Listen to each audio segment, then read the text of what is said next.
Assalamu alaikum wa rahmatullahi wa barakatuh. Nahmadu wa nusalli ala rasulil kareem. So another Sunday, another day at Speaker's Corner. And today we are here with Parvati. And Parvati is a Hindu from India. Yes, your religion. So we're going to discuss a bit about Hinduism. It's not a topic that is often discussed at Speaker's Corner. The reason is for that is because we have very few Hindus who come to Speaker's Corner to talk about their religion, their faith.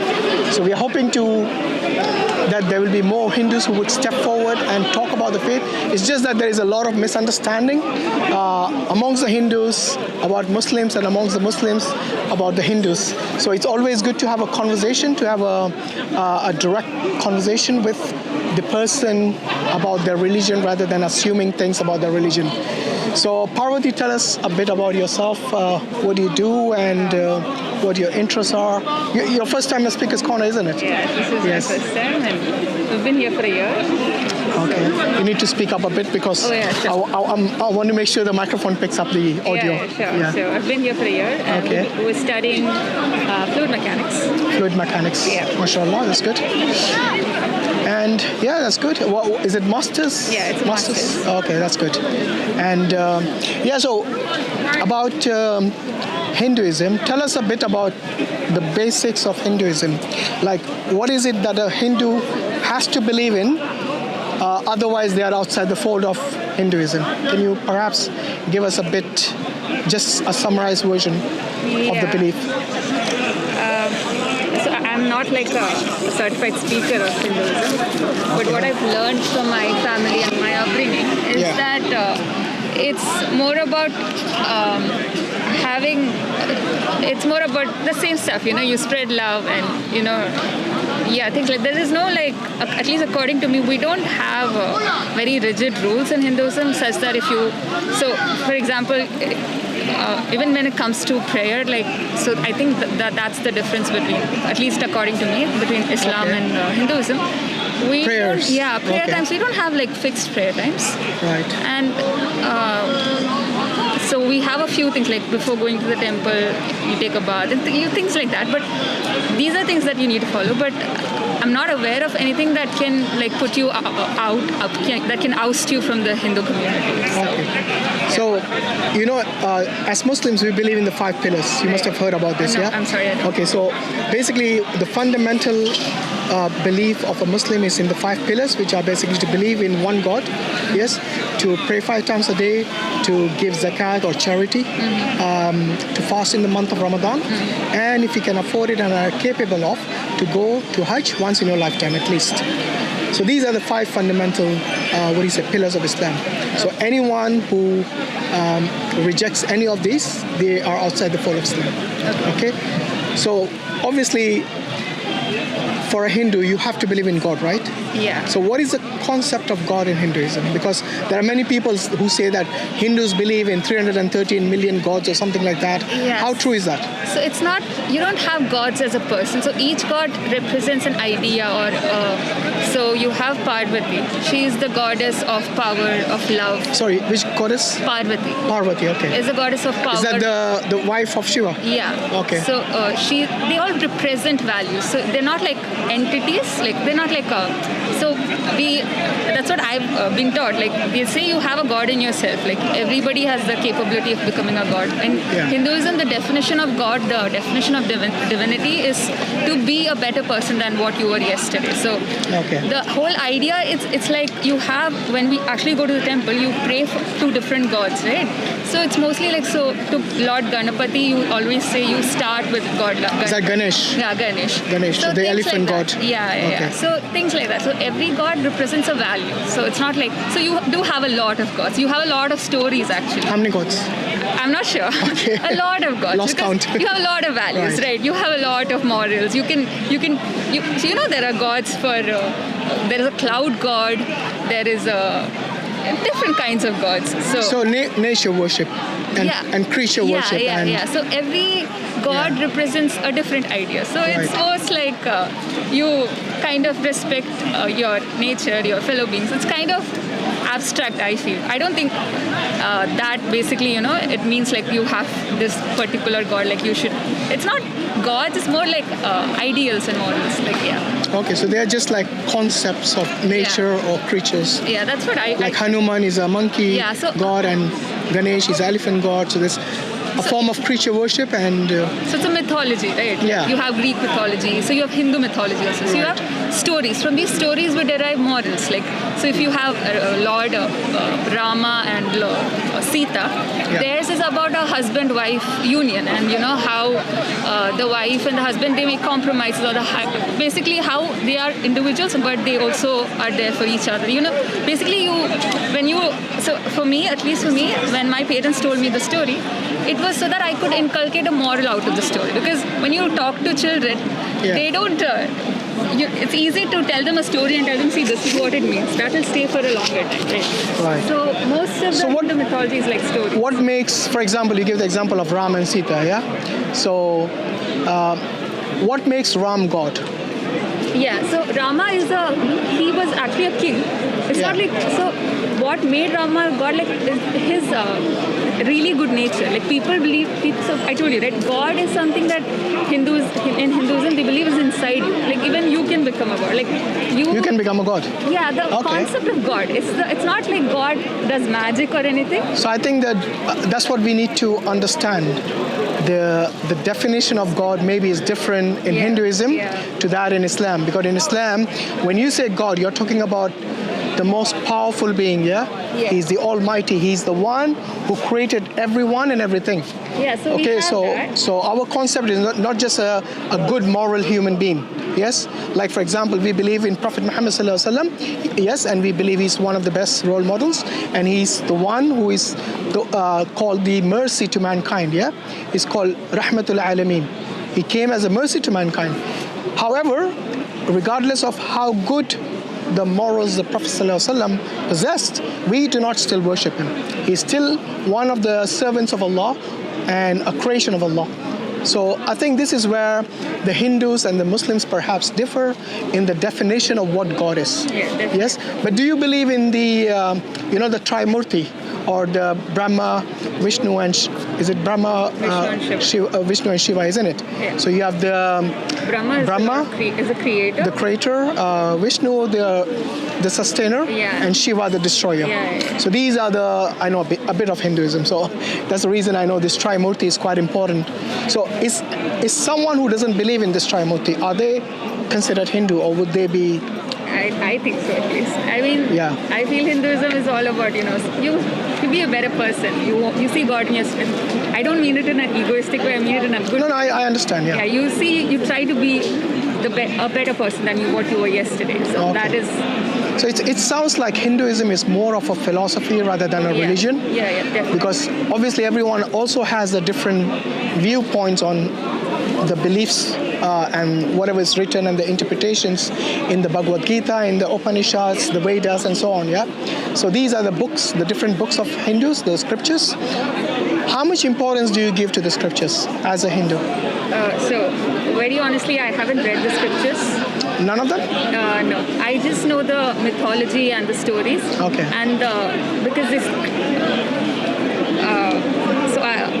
So we have in Hinduism, we have prayers and we have scriptures where you have morals and stories, but they are also told in the form of stories of gods, and so I haven't read the scriptures. Right, so it's more like stories, like you keep saying, which teaches you morals. Yeah. Yes.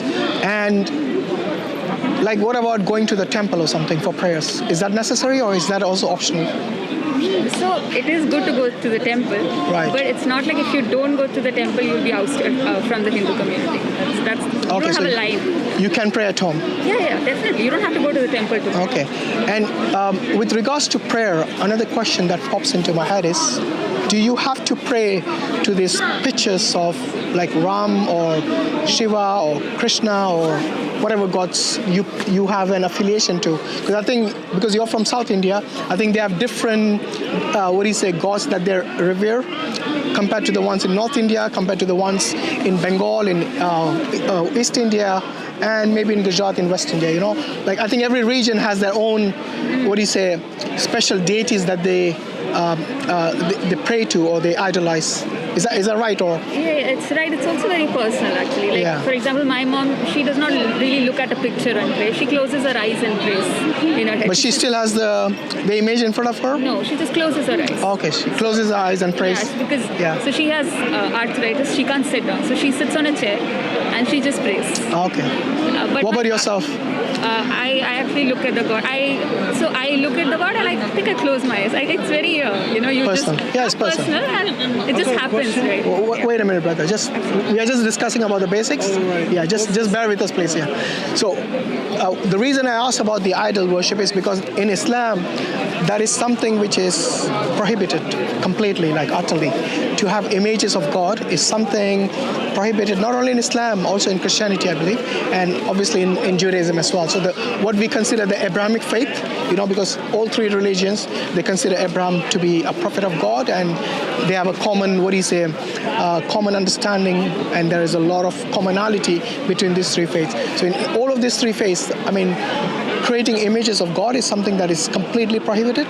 But I think in Hinduism, it's a big part. It plays a big part. From what I've seen.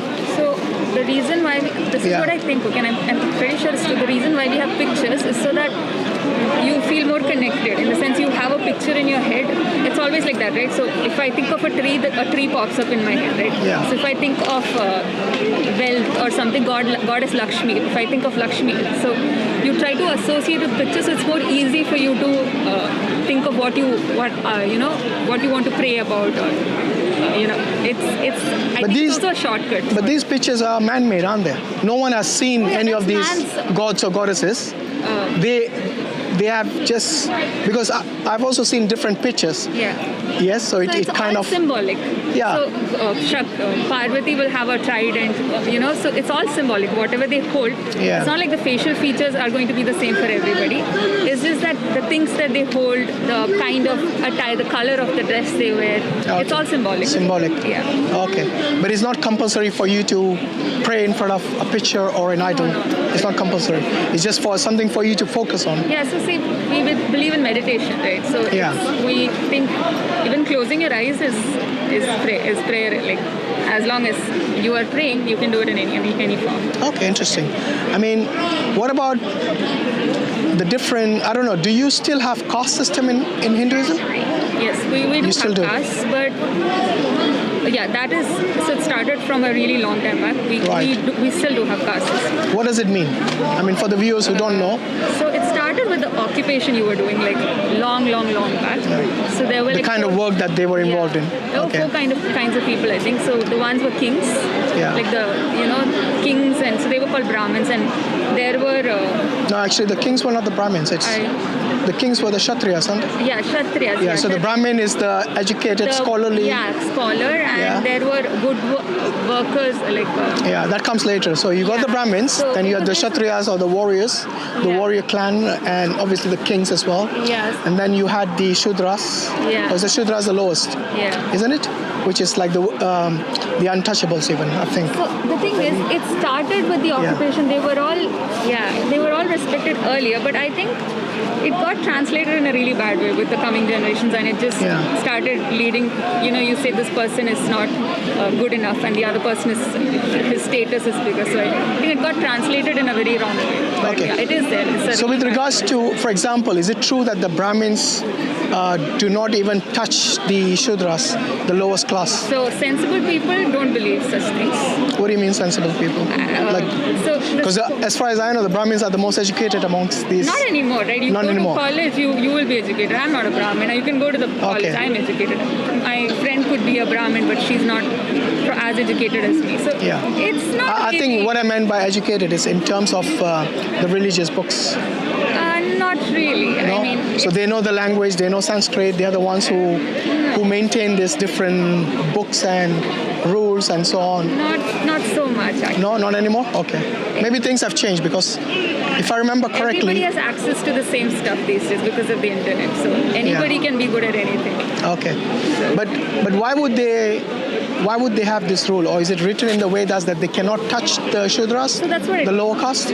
Or is this something that they made up? It wasn't like that. It wasn't like based that. on occupation. So every occupation was respected. It was never meant for the Shudras to be disrespected in such a way. But I think as humans, we also have a bad side to us. We tend to think we are more important than the other or something like that. But it got translated in a really bad way. Whatever was meant. But it's still there, isn't it? Exactly. It's still there. Yeah, so that is something that we need to. So the Brahmins wouldn't marry anyone other than in their own. So that's what I said. So there will always be a community that is pretty much to adjust this a bit. orthodox, Carry on, and they don't really follow logic or reasoning. There will be communities like that, but it is changing for the good. Well, I don't know if it's changed. I think I'm saying it's changing. the Brahmins still wouldn't marry someone outside the caste, right? No, not at all. Not anymore? No. Okay. Because I remember seeing ads in the paper where they said they would only marry from the caste. There are people like that, but the majority of the people are not like that for sure. Okay, no, that's good if it's changing. And I think the British had a huge part to play in that, isn't it? They wanted to split India, right? And it was divide and rule. No, that's different, obviously. On a political... Yeah, but even when it came to people personally, they definitely, I think they did that approach because their point was to have a monopoly of, basically a rule over people. And how could you do that? By making them fight. So I'm not sure about that history. Yeah, because it caused a lot of unwanted, problems in the society. In that, maybe it's for their own, for the ease of their own administration and so on. Yeah, I'm not sure about that. Like, it could have been that. Okay, sorry, you wanted to say something? I got a small. Sorry for interruption. I got two questions. You answered the first one about the caste system. My question is about what is the concept of Atman? I think you know Atman. Atma. Yeah, the soul. The soul. Yeah. What is the concept of Atma, and what is the concept of death in Hinduism? These two. I think it's pointing towards reincarnation. Yeah. I mean, reincarnation is cycle for when until when? That is one of the questions I had for you. Yeah, because Atma. Where's Atman? As far as I know, it's like they say. I'm not sure where this comes from. Thank you. You should fact check it. But they say you keep on taking rebirths until your life's purpose is fulfilled. Until mokta. Yeah, until you gain. Yeah, so mokta is basically free from this all cycle. Bondage. Free from this cycle of birth and rebirth. Yeah. So birth and death is it's birth, death, and rebirth. This is the reincarnation cycle that the Hindus believe in, and they believe that one of the main, correct me if I'm wrong, one of the main objectives of every human being, at least in the Hindu faith, is to free themselves from this cycle of birth and rebirth. And the only way they can achieve this is by being a good human being, a good person, and I don't know. I mean, this is what I heard. Maybe you can elaborate on that. Pretty much. Yeah.